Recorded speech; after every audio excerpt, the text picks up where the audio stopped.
Petrol diesel की महंगाई, आज फिर बढ़े पेट्रोल डीजल के दाम, सब्जियों के दाम भी छू रहे आसमान।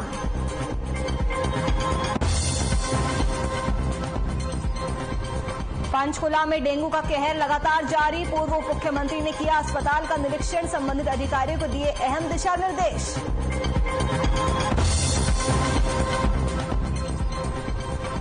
यमुनानगर में विजिलेंस टीम ने की छापामारी करने आई टीम को ग्रामीणों ने खदेड़ा, ग्रामीणों ने एसडीओ को बनाया बंधक। पुलिस और किसानों के बीच हुई झड़प, डीएपी खाद न मिलने से नाराज किसान, गुस्साए किसानों ने लगाया जाम।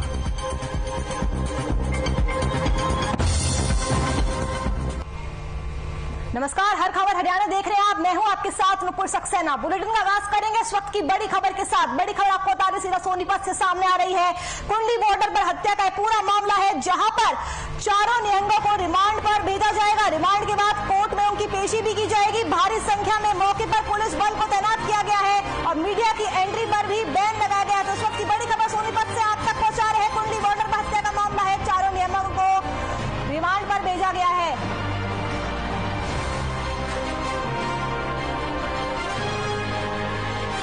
इसी खबर पर अधिक जानकारी के साथ हमारे संवाददाता राम सिंह हमारे साथ जुड़ चुके हैं। राम सिंह, क्या कुछ अपडेट मिल पा रही है? कितने बजे कोर्ट में पेशी होने वाली है चारों निहंगों की?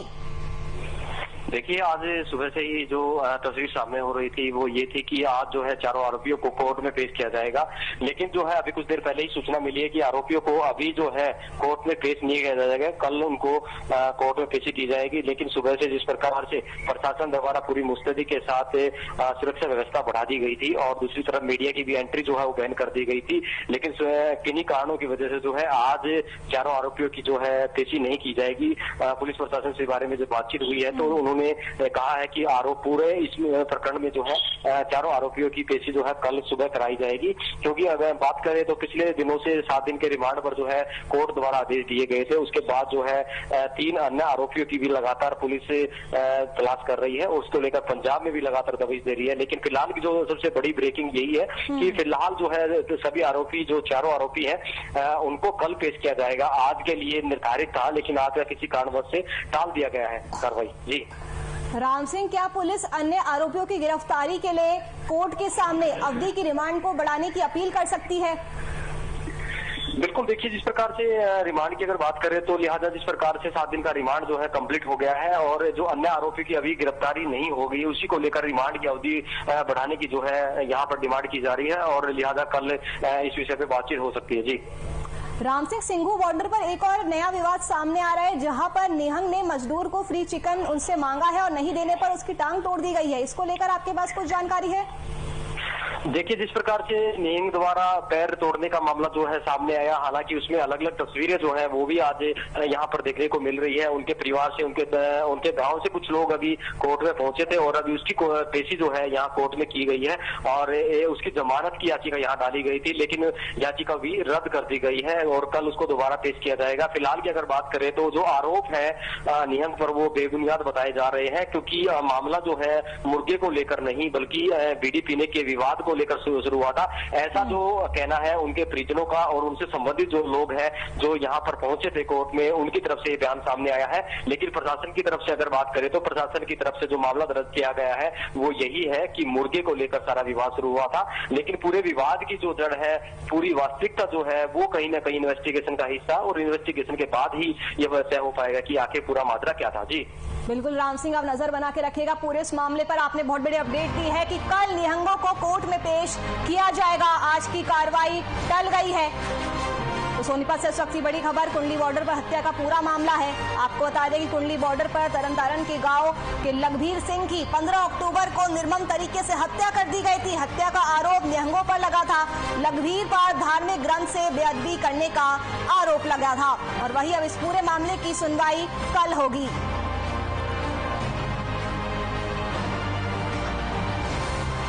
तो सोनीपत से इस वक्त की बड़ी खबर सामने आ रही है, बड़ी अपडेट, चारों निहंगों को कल कोर्ट में पेश किया जाएगा। आज की कार्रवाई को टाल दिया गया है। भारी संख्या में पुलिस बल मौके पर तैनात है। मीडिया की एंट्री पर भी रोक लगा दी गई है। कुंडली बॉर्डर पर तरनतारन के गांव चीमाखुर्द के लखबीर सिंह की 15 अक्टूबर को हत्या कर दी गई थी। हत्या का आरोप निहंगों पर लगा था। लखबीर पर धार्मिक ग्रंथ से बेअदबी करने का आरोप लगा था। बड़े ही निर्मम तरीके से लखबीर सिंह की हत्या की गई थी। उसका हाथ काटकर बैरिकेड पर लटका दिया गया था।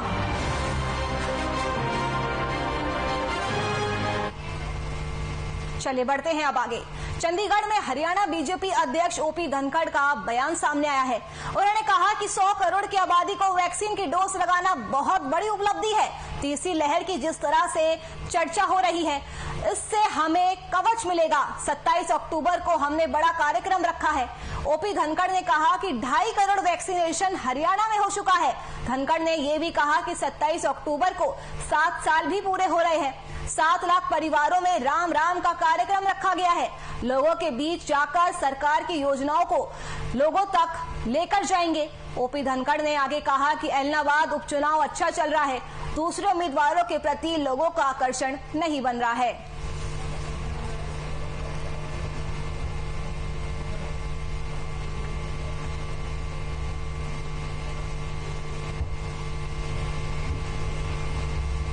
हरियाणा के पंचकुला जिले में डेंगू के मामले सबसे ज्यादा सामने आ रहे हैं, जिसको देखते हुए पूर्व उप मुख्यमंत्री चंद्रमोहन और पूर्व चेयरमैन विजय बंसल ने अस्पताल का औचक निरीक्षण किया। उन्होंने आज इस निरीक्षण के दौरान पंचकुला जिले में चरमराई हेल्थ व्यवस्थाओं पर चिंता भी जताई है। तो डेंगू का कहर लगातार जारी है।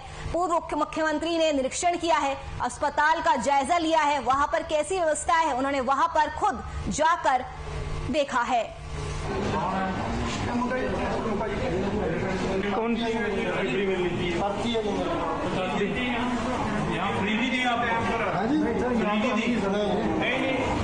हाँ जी अवेलेबल ही बड़ी मुश्किल बाहर से लेके यही से मिला हाँ वैसे वो नहीं लेनी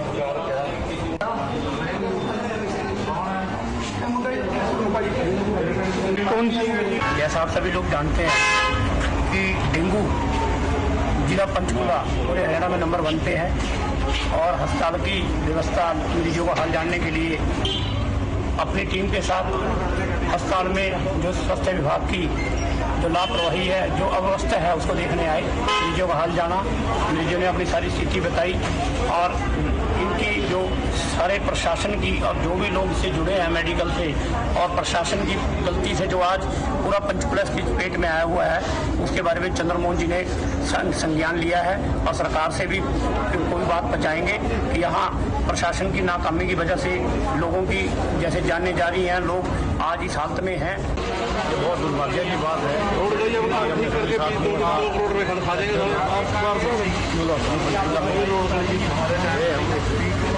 बहुत ही दयनीय स्थिति है वहाँ पर। एक बेड पे 3-3, 4-4 पेशेंट पड़े हुए हैं। किट लोगों को बाजार से खरीद के लानी पड़ रही है 8500 में, 10,000 में। सरकार का ये दावा कि हम किट खरीदेंगे। हरियाणा के राज्यपाल बंडारू दत्तात्रेय ने देश में कोविड-19 टीकाकरण की कवरेज में 100 करोड़ का आंकड़ा छूने पर देशवासियों को हार्दिक बधाई और शुभकामनाएं दी। उन्होंने कहा कि इस विशाल आंकड़े को छूने के लिए प्रधानमंत्री नरेंद्र मोदी के दृढ़ संकल्प और प्रभावी नेतृत्व ने अहम भूमिका निभाई है। हरियाणा ने भी कोरोना टीकाकरण में 2.5 करोड़ कवरेज का लक्ष्य हासिल कर सराहनीय काम किया है। इस सफलता के लिए सरकार, प्रशासनिक अधिकारी और स्वास्थ्य कर्मी बधाई के पात्र है। साथ ही उन्होंने लोगों से वैक्सीन लगाने की अपील भी की है।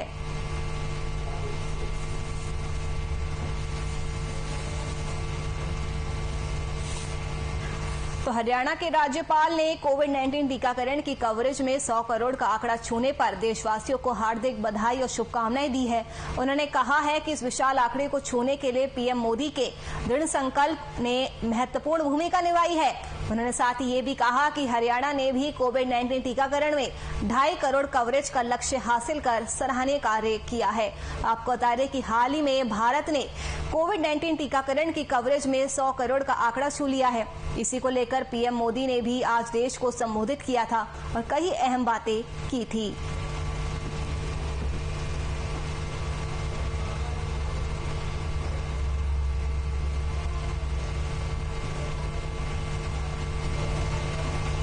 इस सफलता के लिए सरकार, प्रशासनिक अधिकारी और स्वास्थ्य कर्मी बधाई के पात्र है, ऐसा कहना है हरियाणा के राज्यपाल कि भारत में आज कोविड-19 टीकाकरण कवरेज में 100 करोड़ का आंकड़ा छू लिया है।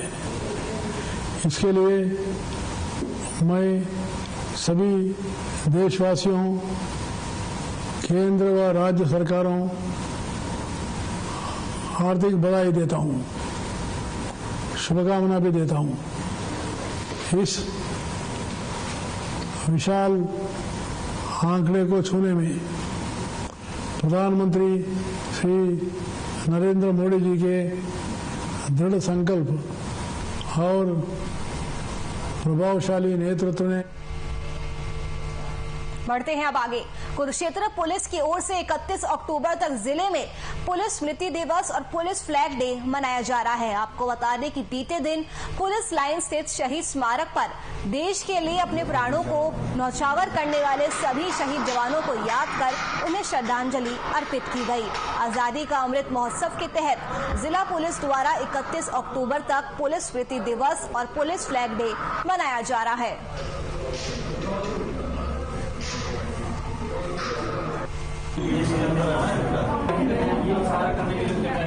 तस्वीरें आपकी टीवी स्क्रीन पर है। आप देख सकते हैं किस तरह से वहां पर शहीदी दिवस मनाया जा रहा है। सभी शहीद जवानों को याद कर श्रद्धांजलि दी गई है। आपको बताते चले कि आजादी के अमृत महोत्सव के तहत जिला पुलिस द्वारा 31 अक्टूबर तक पुलिस स्मृति दिवस और पुलिस फ्लैग डे मनाया जा रहा है। बीते दिन भी पुलिस लाइन स्थित शहीद स्मारक पर देश के लिए अपने प्राणों का बलिदान देने वाले सभी शहीद जवानों को याद किया गया, उन्हें श्रद्धांजलि भी अर्पित की गई।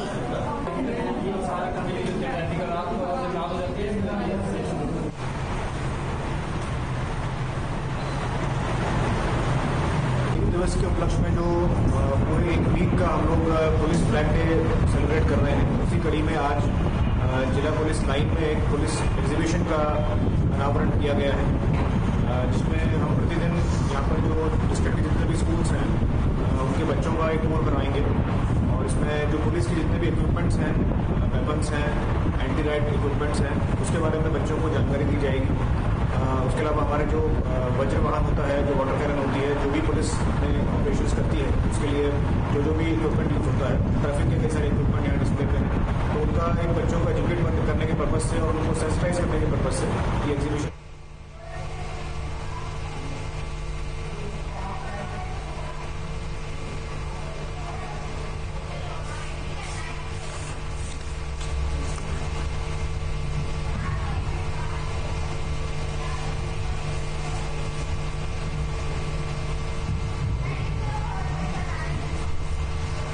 तो शहीद दिवस मनाया गया है। तस्वीरें आपकी टीवी स्क्रीन पर है।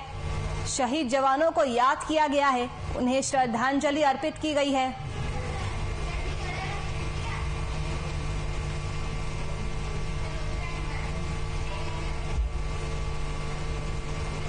चलिए आपको सीधा ले चलते हैं चंडीगढ़, जहां हरियाणा के मुख्यमंत्री मनोहर लाल जी सुपर 100 के कार्यक्रम में छात्रों से संवाद कर रहे हैं। देखिए।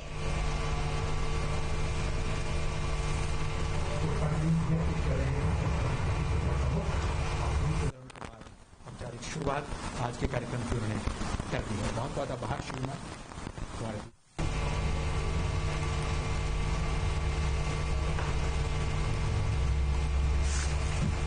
तो सीएम मनोहर लाल सुपर 100 के कार्यक्रम में छात्रों को संबोधित करने वाले हैं। आपको बता दें कि आज अभिनंदन समारोह है, जिसमें सीएम मनोहर लाल भी शिरकत करने के लिए पहुंचे हैं। यूपीएससी और आईआईटी जेईई क्वालिफाई करने वाले छात्रों से सीएम मनोहर लाल संवाद कर रहे हैं। तस्वीरें आप देख सकते हैं कार्यक्रम की। सीएम मनोहर लाल सुपर 100 के कार्यक्रम में शिरकत करने के लिए पहुंचे हैं। वहां पर यूपीएससी और आईआईटी जेईई क्वालिफाई करने वाले छात्रों से वो बातचीत करेंगे।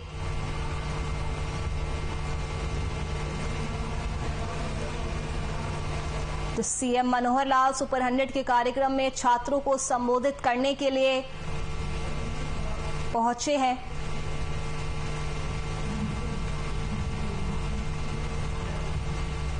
तो तस्वीरें आप देख सकते हैं, सीएम मनोहर लाल सुपर 100 के कार्यक्रम में छात्रों को संबोधित करने के लिए पहुंचे हैं। वहां पर वो आईआईटी जेईई और यूपीएससी क्वालिफाई करने वाले छात्रों से बातचीत करेंगे।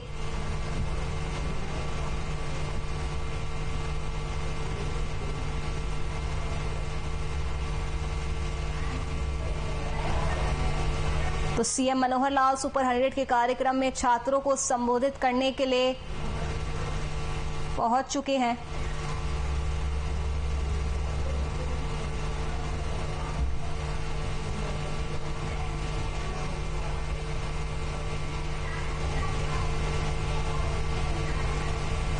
तो अभिनंदन समारोह की लाइव तस्वीरें आप तक पहुंचा रहे हैं। तो हरियाणा की सुपर 100 योजना का बोलबाला देखने को मिल रहा है। सरकारी स्कूल के 26 छात्रों ने आईआईटी सीटों पर कब्जा जमाया है। तो हरियाणा में आईआईटी की तैयारी करने वाले छात्रों को सुपर 100 कार्यक्रम के तहत प्रशिक्षण लगातार दिया जा रहा है और इसी कार्यक्रम में प्रशिक्षण लेने वाले राज्य के 26 छात्र देश भर में आईआईटी सीट्स हासिल करने में सफल रहे हैं।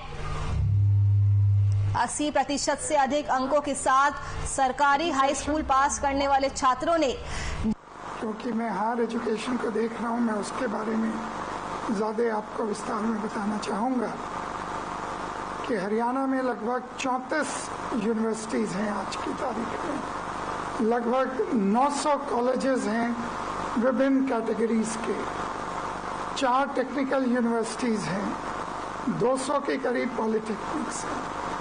कहने का तात्पर्य इस पूरा एक जो एजुकेशन का, हायर एजुकेशन का एम्बियंस बना, उस माहौल के तहत लगभग 60 बच्चों ने सर इस बार जो हरियाणा से जुड़े हुए हैं सिविल सर्विसेज परीक्षा पास करी। चलिए बढ़ते अब आगे। यमुनानगर में रोटरी क्लब और मुकुंद लाल स्कूल द्वारा रक्तदान मेले का आयोजन किया गया, जिसमें भारी संख्या में युवाओं और अन्य लोगों ने रक्तदान किया। रक्तदान मेले का उद्घाटन सीएमओ डॉक्टर विजय दहिया ने किया। उन्होंने कहा कि ये मानवता की सेवा है। सीएमओ ने आगे कहा कि साइंस ने हालांकि बहुत तरक्की कर ली है, लेकिन रक्त का विकल्प अभी भी तैयार नहीं हो पाया है। उन्होंने कहा कि एक व्यक्ति का दिया हुआ खून 4 लोगों की जान बचा सकता है। ये भी सही है कि रक्त को लंबे समय तक स्टोर नहीं किया जा सकता, इसलिए संस्थाएं समय समय पर रक्तदान शिविर लगाकर लोगों की जान बचाने की कोशिश करती है। वहीं रक्तदान शिविर के आयोजकों का कहना है कि 26वां वार्षिक रक्तदान मेला है। इस रक्तदान मेले में आए रक्त से डेंगू से प्रभावित मरीजों सहित अन्य लोगों की जान बचाई जाती है और इसी सोच को लेकर ये रक्तदान मेला लगाया गया है।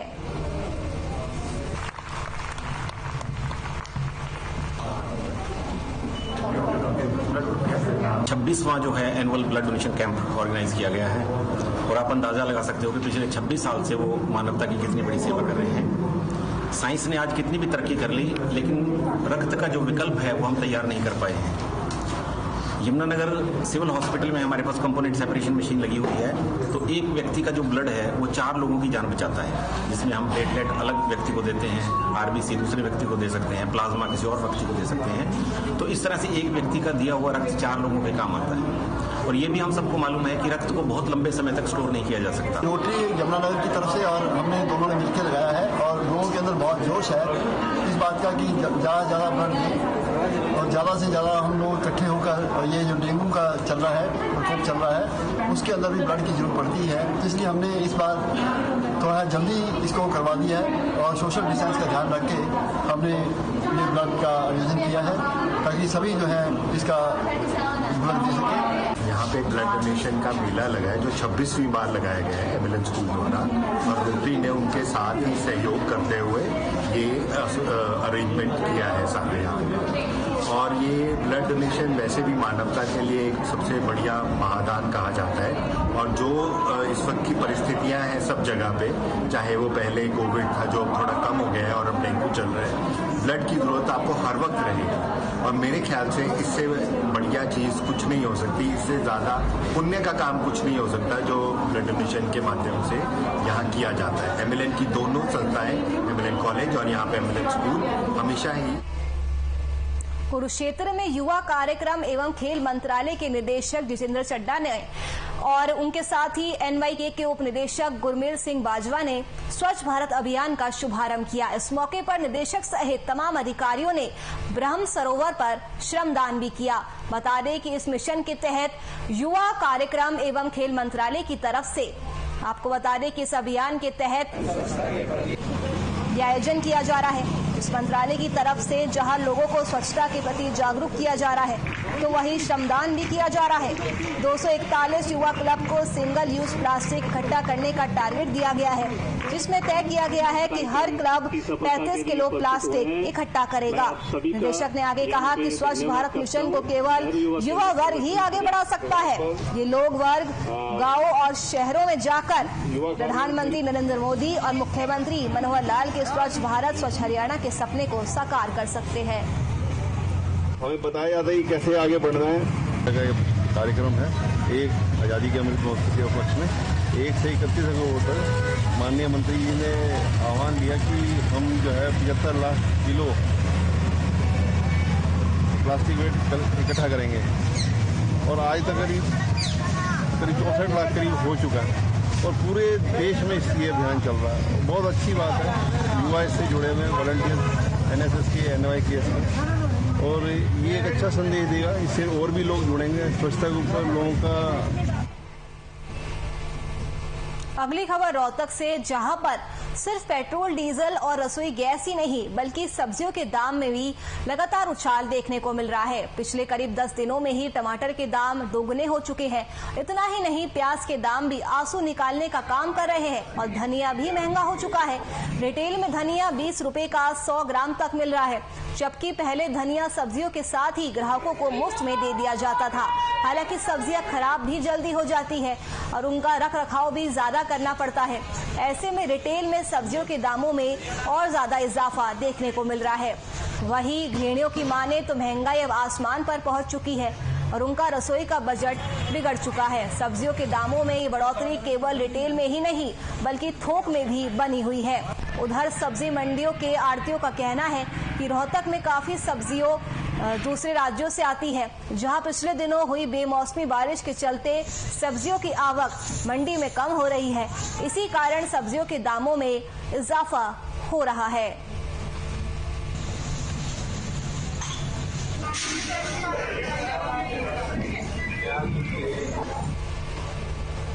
पानीपत में एक बार फिर आग ने तांडव मचा दिया है। जाटल रोड पर चौधरी अस्पताल के सामने यूनाइटेड एक्सपोर्ट में आग लग गई। ये आग इतनी भीषण थी कि आसपास के घरों में भी फैल गई। पीपल वाली गली और सैनीपुरा कॉलोनी के कई घरों को खाली करा दिया गया है। दमकल की करीब 15 गाड़ियां मौके पर पहुंच चुकी है। इसके बावजूद आग रुकने का नाम नहीं ले रही है। एनएफएल से भी दमकल की गाड़ियों को बुलाया गया है। आग की सूचना पर पुलिस प्रशासन भी मौके पर मौजूद है। तस्वीरें आपकी टीवी स्क्रीन पर है, आप देख सकते हैं किस तरह से आग ने वहां पर तांडव मचा है। लगातार आग को बुझाने की पूरी कोशिश की जा रही है।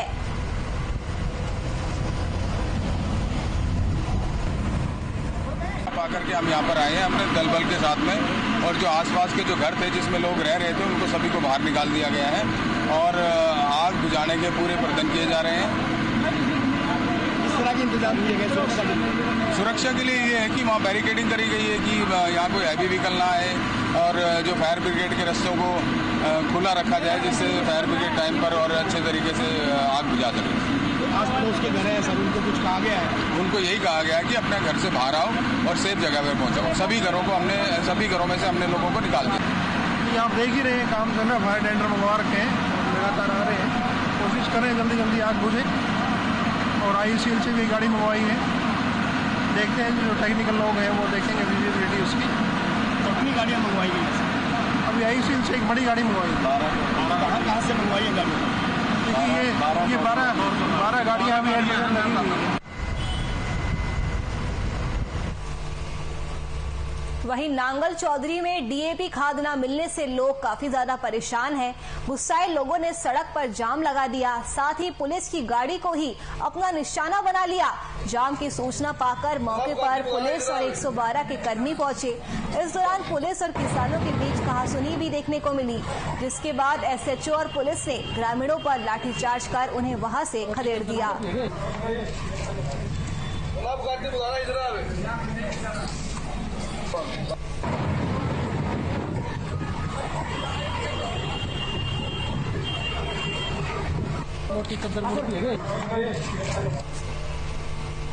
यमुनानगर में छापामारी करने आई विजिलेंस टीम और बिजली विभाग के कर्मचारियों को ग्रामीणों ने खदेड़ दिया, जबकि विजिलेंस का एक एसडीओ ग्रामीणों के हत्थे चढ़ गया और उसे ग्रामीणों ने बंधक बना लिया। सूचना मिलने पर भारी संख्या में पुलिस के वरिष्ठ अधिकारी गांव में पहुंचे। ग्रामीणों को समझाने की कोशिश भी की गई।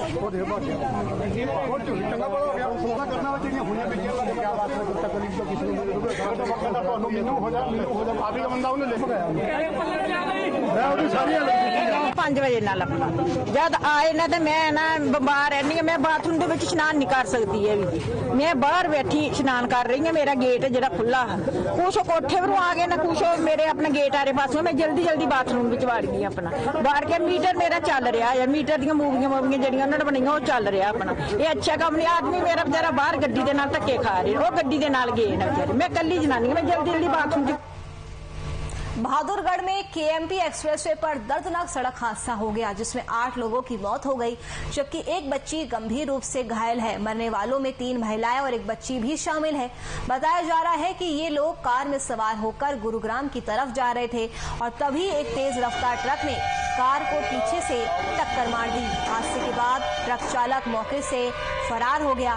अभी तक मृतकों की पहचान नहीं हो पाई है। फिलहाल पुलिस ने मामला दर्ज कर आगे की कार्रवाई शुरू कर दी है।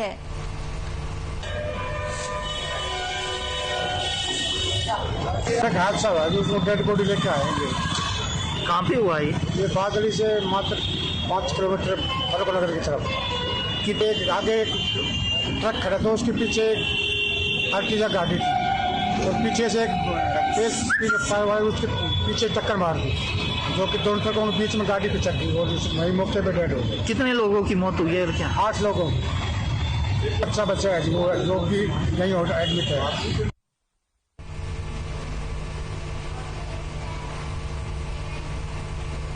अगली खबर रेवाड़ी से है, जहां पोस्टमैन के कत्ल की गुत्थी सुलझ गई है। पोस्टमैन को गोली मारने वाला कोई और नहीं बल्कि उसका दोस्त नीरज ही था। आरोपी ने अपने जीजा और 2 दोस्तों के साथ मिलकर इस वारदात को अंजाम दिया। आरोपी नीरज का जीजा रविंद्र पुलिस के शिकंजे में आ गया है। अब नीरज और उसके 2 दोस्तों की तलाश में छापा मारा जा रहा है। बता दें कि 19 अक्टूबर की रात गांव कालूवास निवासी पोस्टमैन की गोली मारकर हत्या कर दी गई थी। बता दें कि 6 महीने पहले सट्टा खेलने को लेकर विवाद हुआ था, जिसमें नीरज और गौरव के बीच कहासुनी भी हुई थी। इसी दौरान बीच बचाव में आई नीरज की मां को गौरव ने थप्पड़ मार दिया था। उसके बाद से ही नीरज ने बदला लेने की खुनस पाली हुई थी। इसमें जो मरने वाला लड़का था कालूवास गांव का लड़का था और रूटीन में उसका आना जाना था यादव नगर की तरफ। वहाँ काफ़ी लोगों से उसकी जानकारी थी, यारी दोस्ती थी। तो एक नीरज नाम का लड़का है, उससे भी उसकी यारी दोस्ती थी। तो नीरज से उसका काफ़ी दिन पहले एक झगड़ा हो गया था, करीब 6 महीने पहले। उस झगड़े में नीरज की माँ को थप्पड़ मार दिया गया था। तो नीरज के दिमाग में उसी दिन से उस चीज़ का बदला लेने की जो उसने ठान रखी थी और उसी 6 महीने पुराने झगड़े को लेकर के नीरज ने गौरव को गोली मारी थी। साथ नीरज के साथ एक उसका जीजा है जिसको हमने अरेस्ट भी कर लिया है, रविंद्र नाम का, और 2 लड़के और हैं। तो उनके पीछे हमारी टीम गई हुई है। अगली खबर भिवानी से है, जहां पर आपको बता दें कि भिवानी जिला कोरोना मुक्त हो चुका है। 10 लाख लोगों ने वैक्सीन लगवाई है। तो भिवानी को बड़ी उपलब्धि हासिल हुई है। भिवानी अब कोरोना मुक्त हो चुका है। और हरियाणा की अगर बात करें तो हरियाणा में 2,58,00,000 लोगों को वैक्सीन लग चुकी है। भारतवर्ष में 10 करोड़ लोगों को वैक्सीन लग चुकी है। वैक्सीन को लेकर हरियाणा के ही नहीं बल्कि भिवानी के लोगों में भी काफी ज्यादा जोश और उत्साह देखने को मिल रहा है। भिवानी में 87 88% लोगों ने वैक्सीन लगवा ली है। और अगर दूसरे डोज की बात करें तो 38% लोगों ने वैक्सीन लगवा ली है। दूसरे डोज के लिए टारगेट जल्द ही पूरा करने के लिए सरकार ने अपना टारगेट रखा है।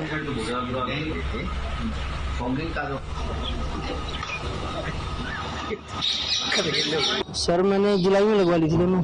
क्या मानते, क्या कोई दुष्प्रभाव पड़ा आपकी बॉडी के ऊपर वैक्सीन? नहीं सर, बिल्कुल भी कोई साइड इफेक्ट नहीं आया। पॉजिटिव सिम्टम आए? हाँ जी सर, बिल्कुल। और लोगों को क्या कहना चाहोगे आप, किस तरह से प्रेरित करोगे आप? सर मैं यही कहना चाहूँगा, लगवानी चाहिए सभी को, इसका कोई साइड इफेक्ट नहीं है। जैसा कि अफवाह फैला रहे हैं कि साइड इफेक्ट होता है, ये होता है, ऐसा कुछ नहीं होता इस बारे।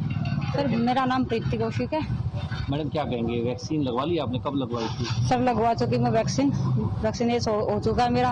लोगों को जो है मन में डर है कि वैक्सीन लगवाने के बाद में डेथ हो जाती है या कोई इन्फेक्शन हो जाता है। देखो मैं खुद का एक्सपीरियंस बता रही हूँ, मुझे हल्का सा ना तो कोई जुकाम, ना कोई फीवर हुआ, ना कोई हरारत हुई, ना कोई पेन हुआ। तो इसीलिए अच्छा ये सबके लिए बेनिफिट में है। कोरोना से जो डेथ्स हो रही हैं, अगर उनसे हमें बचना है तो हमें वैक्सीनेशन करवाना बहुत ज्यादा जरूरी है। सोनीपत में मुफ्त में मुर्गा ना देने पर निहंग ने पोल्ट्री फार्म के मजदूर मनोज पासवान की टांगे तोड़ डाली। पुलिस ने आरोपी निहंग को गिरफ्तार कर लिया है। वहीं आज कोर्ट में आरोपी को पेश किया जाएगा। आरोपी निहंग करनाल का रहने वाला बताया जा रहा है। बता दें कि 13 अप्रैल को नवीन संधू जत्थेदार अमनदीप से मुलाकात कर निहंग बना था।